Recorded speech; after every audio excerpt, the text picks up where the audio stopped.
In this video, I'm going to show you how to locate your swollen lymph nodes in your throat and how you can drain them if you have a sore throat. Okay, here we go. I'm going to show you. If you locate this lymph node, it's located right here.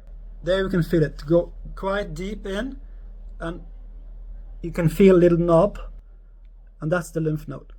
So from your chin, like here, we go about 4 or 5 centimeters down below, and we push in and we nibble it like this.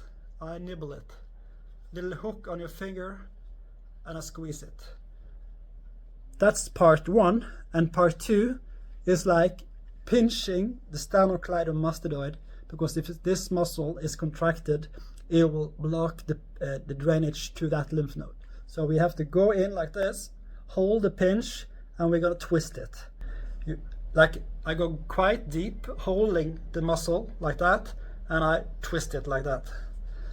That will open up that muscle. This muscle is not contracted anymore. It's the fluid in this muscle is drained because we open up the lymph node, and then you go in on the lymph node right here. Pinch it like this. That will open up your circulation to your throat, and that will drain your circulation to your throat, and your sore throat maybe goes away. In this next video, I'm going to show you. My name is Rune. I try to teach you to get pain-free. In the next video, I'm going to show you how you can fix your jaw. So tag along, subscribe if you want to learn more hacks, and see this video of how you can fix your jaw. Thank you.